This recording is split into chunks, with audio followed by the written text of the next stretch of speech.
Assalamualaikum warahmatullahi wabarakatuh. Perkenalkan, kami dari kelompok 2 akan membahas tentang liposom. Adapun nama anggota dari kelompok 2 yaitu Ananda Putri, Andi Anissa Asdar, Andi Fadlan Macirina, Andi Nabila Zahra, Anissa Nurul Fatir, dan Asti Widyaulia. Adapun 4 submateri yang akan kami paparkan. Yang pertama yaitu pengertian liposom. Yang kedua, komponen penyusun liposom. Yang ketiga, stabilitas liposom. Dan yang keempat, pengaplikasian liposom. Yang pertama yaitu pengertian liposom. Liposom adalah fisika sederhana yang dimana suatu volume cairan seluruhnya diselubungi oleh membran yang tersusun atas molekul lipid atau biasa disebut fosfolipid. Liposom terbentuk secara spontan ketika lipid tersebut didispersikan ke dalam media cair yang kemudian membentuk vesikel-vesikel dengan ukuran diameter mulai dari puluhan nanometer hingga puluhan mikron. Komponen penyusun liposom. Komponen penyusun liposom terbagi atas dua, struktur kimiawi dan struktur fisik. Struktur kimiawi. Fosfolipid merupakan komponen struktural utama dalam membran biologis. Fosfolipid yang paling sering ditemukan ialah molekul fosfatidilkolin atau biasa disebut fosfatidilkolin atau PC. Fosfatidilkolin atau dikenal juga sebagai lecitin dapat berasal dari sumber alami atau sintetik. Fosfatidilkolin dapat dengan mudah diekstrak dari kuning telur atau kacang kedelai. Lecitin dari sumber tumbuh-tumbuhan memiliki banyak polisaturation dalam rantai asli lemak, sedangkan dari sumber mamalia mengandung lebih banyak rantai yang tersaturasi penuh. Fosfatidilkolin kuning telur mengandung rantai yang tidak tersaturasi atau ikatan rangkap dalam jumlah sedang dibandingkan dengan sumber tumbuh-tumbuhan atau sumber mamalia. 6. Tingkat kejenuhan fosfatidilkolin yang menyusun membran liposom mempengaruhi kestabilan dan kerentanannya terhadap oksidasi selama penyimpanan. 7. Lipid yang mengandung rantai jenuh atau tidak memiliki ikatan rangkap lebih stabil karena lebih resisten terhadap oksidasi. 8. Fosfatidilkolin juga mengandung ikatan ester gliserol yang rentan terhadap hidrolisis. Membran fosfatidilkolin dapat berada dalam fase yang berbeda pada suhu yang berbeda pula, dan transisi dari satu fase ke fase yang lain dapat dideteksi saat suhu meningkat. Perubahan fase yang dapat terlihat secara konsisten adalah transisi yang terjadi pada suhu tertinggi, di mana membran berubah dari fase gel atau fase solid yang padat menjadi fase kristal liquid, di mana tiap molekul dapat bergerak lebih bebas. Membran fosfatidilkolin dapat berada dalam fase yang berbeda pada suhu yang berbeda pula, dan transisi dari satu fase ke fase yang lain dapat meningkat dideteksi suhu meningkat. Perubahan fase yang terlihat secara konsisten adalah transisi yang terjadi pada suhu tertinggi, di mana membran berubah dari fase gel atau fase solid yang padat menjadi fase kristal liquid, di mana tiap molekul dapat bergerak lebih bebas. Struktur fisik. Yang pertama, liposom dapat bervariasi mulai dari vesikel terkecil dengan diameter 25 mili-nanometer hingga liposom yang dapat dilihat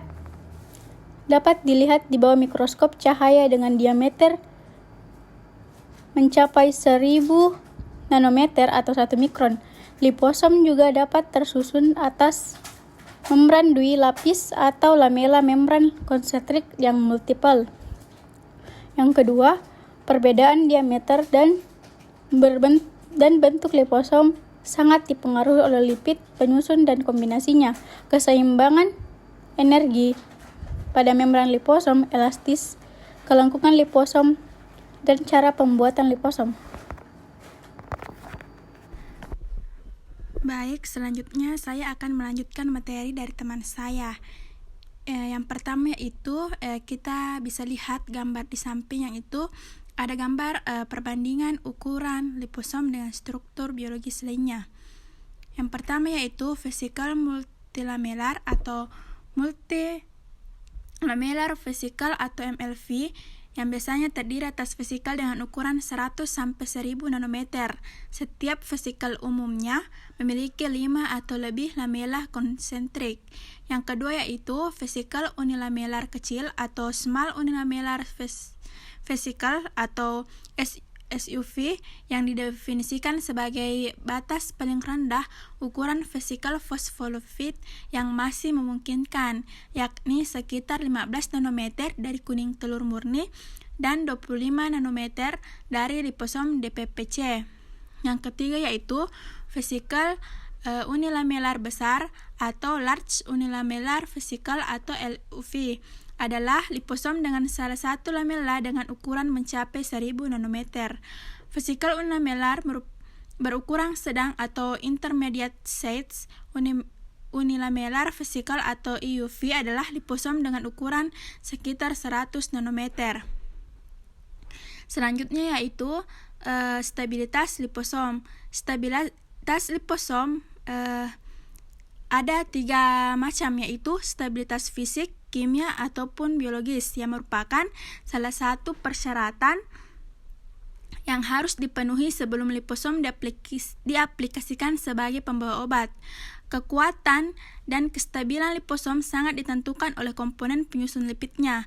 Misalnya, fosfolipid tersaturasi seperti DPPC akan membentuk liposom yang kokoh tetapi impermeable. Sebaliknya, fosfolipid yang tidak atau sedikit tersaturasi seperti EPC dan SPC akan membentuk liposom yang permeable tetapi kurang stabil. Stabilitas liposom juga dipengaruhi oleh darah, plasma, dan serum setelah liposom masuk ke pembuluh darah melalui pemberian intravena. HDL plasma mendestabilisasi liposom diduga dengan cara melepaskan fosfolipid dwilapis lipid. Liposom yang kaya akan kolesterol lebih stabil terhadap proses destabilisasi yang demikian. Yang selanjutnya itu aplikasi liposom. Untuk lebih jelasnya saya serahkan ke teman saya. Pengaplikasian liposom dalam bidang kedokteran. Liposom yang digunakan itu harus memenuhi ketepatan persyaratan yang meliputi konsentrasi komponen lipid dan obat, distribusi ukuran liposom, kemudian jenis agen atau obat, persentase molekul obat bebas yang tidak terinkorporasi pada membran liposom. Kemudian ada pH, osmolaritas, konduktivitas, kemungkinan adanya produk hasil degradasi, endotoksin, dan parameter-parameter lainnya. Nah, untuk ukuran dan jumlah lapisan membran lipid pada liposom juga perlu diperhatikan. Liposom yang umum digunakan untuk aplikasi medis, khususnya sebagai pembawa obat, adalah yang berukuran 80-200 nanometer. Karena semakin kecil ukuran liposom, maka semakin lama liposom dapat bertahan dalam sirkulasi darah, yang juga itu berarti semakin tinggi efektivitas terapinya. Liposom yang lebih besar lebih sulit meliputi sinusoid hepar dan lebih cepat difagositosis oleh sel Kupler. Saat ini, aplikasi liposom dapat diklasifikasikan ke dalam beberapa kategori, yakni yang pertama diagnosis, kemoterapi, kanker, imunoterapi, dan terapi gen. Komposisi dengan bentuknya yang menyerupai membran sel alami membuat liposom dapat diaplikasikan secara luas. Liposom juga telah digunakan sebagai suatu sistem membran untuk mempelajari proses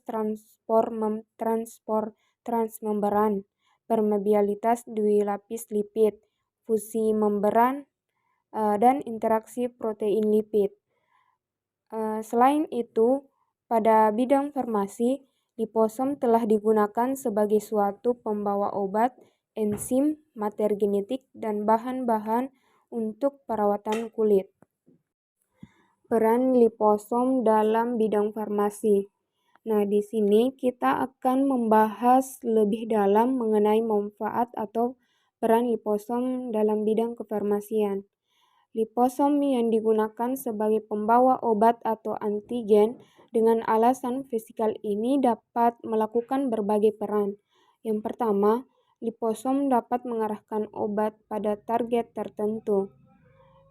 Kedua, liposom dapat memperpanjang durasi paparan obat dan kemudian berfungsi sebagai reservoir yang melepas obat dengan perlahan. Liposom juga dapat melindungi obat dari berbagai degradasi, seperti degradasi metabolik, sekaligus melindungi pasien dari efek samping langsung dari obat yang dienkapsulasi. Liposom juga dapat membawa obat menuju target selektif pada area patologis tertentu dalam darah. Liposom ini disebut long circulating liposomes. Dalam banyak penelitian, liposom telah digunakan sebagai pembawa obat karena liposom terbukti dapat memperpanjang waktu paruh obat serta dapat memperbesar distribusi obat ke organ sasaran secara selektif, sehingga dosis obat dapat dikurangi. Dengan demikian, efek samping obat akan dapat pula ditekan serendah mungkin.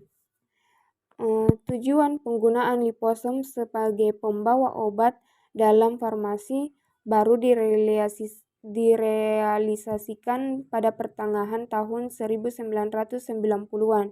Penggunaan liposom sebagai pembawa obat dimanfaatkan secara langsung. Jadi baik yang masih bersifat eksperimental maupun yang telah dipasarkan dalam bentuk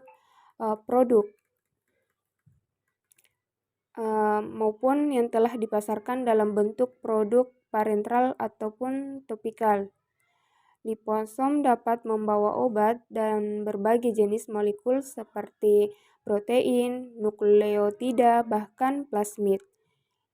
Liposom dapat membawa molekul tersebut melalui berbagai cara, yakni terikat pada membran, kemudian terinterkalasi di antara dui lapis lipid, terlarut dalam dui lapis lipid, atau terlarut dalam vesikel atau volume cairan.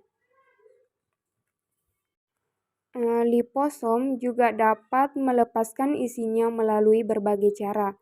Yang pertama, liposom melepaskan isinya melalui fusi sempurna antara membran lipid liposom dengan membran sel. Liposom akan langsung diterapar dengan sitoplasma sel.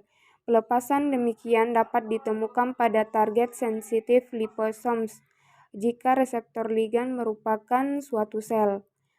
Yang kedua, liposom melepaskan isinya ke ruang intersitial untuk kemudian secara aktif diambil oleh sel melalui transport paraseluler seperti pada temperatur sensitif liposomes. Pada liposom jenis ini, liposom akan pecah saat terjadi perubahan suhu dan liposom akan melepaskan isinya ke ruang ekstraseluler. Nah, contoh penggunaan liposom dalam terapi penyakit yaitu pada terapi penyakit intraseluler seperti leishmaniasis, infeksi jamur yang lokasinya jauh di dalam. Vesikal ini juga terbukti efektif untuk mengobati tumor melalui akumulasi obat anti kanker dalam jumlah besar langsung di organ sasaran atau melalui stimulator makrofag yang akan mengaktifasi monosit untuk membunuh tumor. Berbagai sediaan liposom yang telah teruji efeknya pada manusia dapat mengandung seperti antibiotik, fungisid, vaksin, atau inflamasi. Bahkan vaksin atau imunoadjuvan yang diinkorporasikan dalam liposom terbukti lebih efektif dan menguntungkan dibanding imunoadjuvan standar. Baik, itulah tadi pembahasan dari kelompok kami mengenai liposom. Sekian dan terima kasih. Assalamualaikum warahmatullahi wabarakatuh.